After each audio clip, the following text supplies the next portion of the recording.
चीन बांग्लादेश को tank, fighter jet, submarine, जंगी जहाज जहाज और एयर डिफेंस के सिस्टम के साथ अन्य सैन्य उपकरण दे रहा है।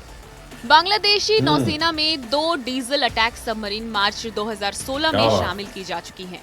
वहीं 6 जंगी जहाज जिसमें 2 anti surface anti submarine patrolling boat शामिल हैं। इनमें 2 बांग्लादेश की है। अस्सलाम वालेकुम व्यूअर्स, मैं हूं एहसान खान और आप देख रहे हैं यूट्यूब चैनल एहसान रिएक्शन विद एहसान। तो इंडियन मीडिया कह रहा है कि बांग्लादेश क्या कुछ करता हुआ अपनी नेवी में, आर्मी में नज़र आ रहा है। 2030 का जो मिशन है बांग्लादेश का कि अपनी नेवी को बहुत ही ज़्यादा उसने मजबूत करना है, इसके ऊपर इंडियन मीडिया की एक रिपोर्ट है व्यूअर्स, वो हम देखेंगे। वो बता रहा है कि बांग्लादेश चीन से ले रहा है सबमरीन और फिर टैंक ले रहा है। इसके साथ साथ वो ये भी बता रहे हैं कि बांग्लादेश फाइटर जेट भी ले रहा है और बहुत सारे ऐसे वेपन्स जो युद्ध में इस्तेमाल होते हैं वो बांग्लादेश इंपोर्ट कर रहा है चाइना से।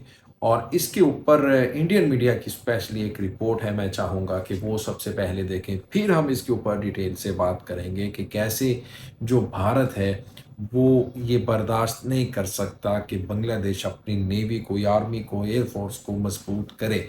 जब देखें वो इसके ऊपर भी प्रोपोगंडा करना शुरू कर दिया है कि जो तुर्की है उसने पहले पाकिस्तान को बहुत ज़्यादा वेपन्स दिए और अब वो बांग्लादेश को दे रहा है, क्योंकि वो एक मुसलमान मुल्क है, इसलिए वो मुसलमान ममालिक को सपोर्ट करता है और इसलिए वो भारत के साथ अच्छा ताउन नहीं करता। ये बात कर रहा है कौन? भारतीय मीडिया और भारतीय जो लोग हैं, गोदी मीडिया है वो। लेकिन मैं उनको ये बताना चाहता हूँ कि देखें, जो तुर्की है, यूक्रेन को भी तो उसने TB2 ड्रोन दिया है ना। क्या यूक्रेन मुस्लिम देश है? बिल्कुल भी नहीं। यूक्रेन और रशिया की वार उसका किसको नहीं पता, सबको पता है ना। तो अब मुझे ये बताएं कि यूक्रेन तो मुस्लिम मुल्क नहीं है ना, तो उसको उसने क्यों एक्सपोर्ट की है। अब पहले ये रिपोर्ट देख लेते हैं, सारी स्टोरी समझ आ जाएगी, फिर हम इसके ऊपर एक एक करके सब के सब जितने भी पॉइंट्स है उसके ऊपर बात कर लेंगे। आइए जी, वीडियो की तरफ बढ़ते हैं। वीडियो देखने से पहले चैनल को सब्सक्राइब कर लें और बेल आइकन भी प्रेस कर दें। वीडियो को लाइक भी किया करें। कमेंट सेक्शन में आप अपनी फीडबैक्स हमें जरूर आगाह भी किया करें। ले जी, वीडियो देखिएगा। 3, 2, 1 एंड 2। चीन ने पाकिस्तान के बाद अब भारत के एक और पड़ोसी मुल्क बांग्लादेश को भी अपने जाल में फंसा लिया है। कौन सा भारतीय जाल भाई? इंटेलिजेंस को मिल रहे इनपुट के मुताबिक चीन बांग्लादेश के शेख हसीना सबमरीन बेस को विकसित कर रहा है, जिसका इस्तेमाल वो अपने लिए भी करेगा। जानकारी के मुताबिक चीन को पहले इस बेस को बांग्लादेश को विकसित करके देना था, लेकिन अब चीन इसे धीरे धीरे अपने कब्जे में लेता जा रहा है। इंटेलिजेंस एजेंसी को मिल रही जानकारी के मुताबिक चीन के 230 से ज्यादा एक्सपर्ट बांग्लादेश के शेख हसीना सबमरीन बेस पर प्रोजेक्ट के लिए अगले महीने पहुंच रहे हैं। ये दौरा 31 दिसंबर से 5 जनवरी के बीच प्रस्तावित है। जानकारी के मुताबिक कुछ एक्सपर्ट्स वहां से वापस चले जाएंगे, लेकिन कुछ लंबे समय के लिए इस बेस पर रहकर ही सारा कंट्रोल अपने हाथ में ले लेंगे, यानी इसका सारा कंट्रोल चीन के पास रहेगा। दरअसल साल 2017 में सबमरीन बेस के निर्माण की आधारशिला रखी गई थी। जानकारों की माने तो चीन इस सबमरीन बेस को तैयार करने में बांग्लादेश की मदद कर रहा है। दोनों देशों के बीच डिफेंस डेलीगेशन विजिट भी पिछले कुछ सालों में बढ़ी है।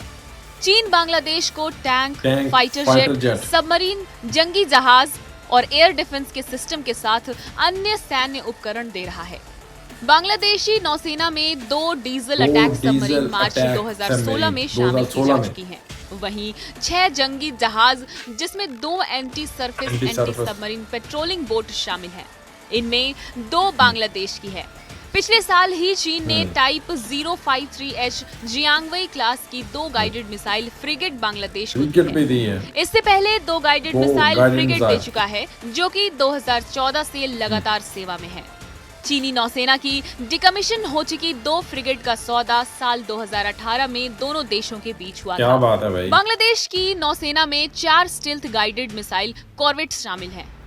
वहीं 2 semi stealth large petrol craft के अलावा चीन की मदद से खुलना शिपयार्ड में बने दुर्गम क्लास के 2 semi stealth large petrol craft शामिल हैं। 4 चीनी मिसाइल बोट भी बांग्लादेश की नौसेना में अपनी सेवाएं दे रहा है। रिपोर्ट के मुताबिक चीन लगातार बांग्लादेश को न सिर्फ अपना बेस तैयार करने के नाम पर कब्जा रहा है, बल्कि चीन बांग्लादेश को हथियार देकर अपने कर्ज के जाल में भी फंसा लो रहा जी, है। आपने ये वीडियो देख ली है और कैसे भारतीय मीडिया इसके ऊपर बात कर रहा है कि चीन भाई कर्जा देकर बांग्लादेश को अपने जाल के अंदर फंसा रहा है, और इससे पहले इसने पाकिस्तान को अपने जाल के अंदर फंसाया और अब ये बांग्लादेश को फंसा रहा है। यानी इस तरह की बात कौन कर रहा है? भारतीय मीडिया करता है और करता आता है। इसकी आदत है और ये आदत से मजबूर है।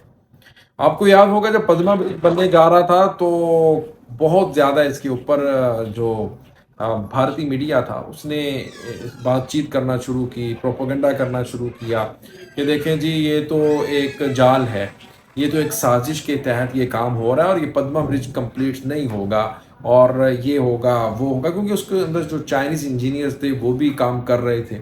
लेकिन सबने देखा वो बना और बड़ा सक्सेसफुली अब वो उसके ऊपर रेवेन्यू भी टैक्स की सूरत में बांग्लादेश जनरेट कर रहा है।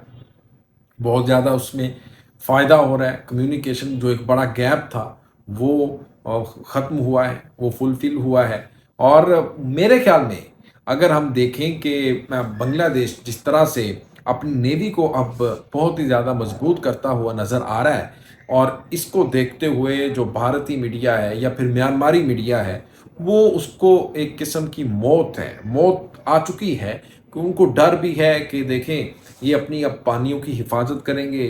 अब हम अगर जाके इनके यानी बे ऑफ बंगाल में, पहले तो ये कभी कभार घुस जाते थे क्योंकि वहाँ पर इनको नज़र आता है बांग्लादेश का ज़ख़ीरा, वहाँ पर ऑयल एंड गैस की बात करें तो बहुत बड़ा ज़ख़ीरा है।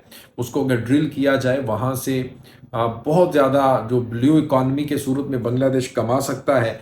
लेकिन अब बांग्लादेश जनाब कैसे सबमरीन बना रहा है और वॉरशिप को देखें, फिर फ्रिगेट अब बांग्लादेश इटली से लेने जा रहा है, इटली ने भी ऑफर करवा दी है बांग्लादेश को। फिर आप देखें कि तुर्की से बांग्लादेश बहुत कुछ ले रहा है और TB2 ड्रोन और MK2 अब ड्रोन। आप देखें कि आर्टरी गन, इससे पहली वीडियो में मैंने बात की है, तकरीबन 250 के करीब बांग्लादेश वो इंपोर्ट कर रहा है और भारत कह रहा है कि MK2 हमसे ले लो। भाई क्यों लें भाई? वो आपके काम का नहीं है, बांग्लादेश आपसे क्यों लेगा? शेख हसीना जब वहाँ सफ़र पर गई उनको कहा गया कि ये MK2 हमसे ले लो, क्यों लें भाई? शेख हसीना ने कहा कि आर्मी के कामों में मैं नहीं पड़ती, वो आर्मी का फैसला है, वो खुद करेंगे क्या लेना है क्या नहीं लेना। वो अगर उन्होंने ये डिसीजन ले लिया है कि उन्होंने तुर्की से इंपोर्ट करना है तो उधर से ही करेंगे, आपसे बिल्कुल भी नहीं लेंगे भाई, आप कर लो जो करना है। तो ये तो यहाँ तक तो नौबत आ गई है। व्यूअर्स बताइएगा आप भी इस वीडियो के बारे में क्या कहना है आपका। मिलेंगे इंशाल्लाह नेक्स्ट वीडियो में, तब तक के लिए अपना और अपने इस चैनल का बहुत ज़्यादा ख्याल रखिएगा। अल्लाह हाफिज़।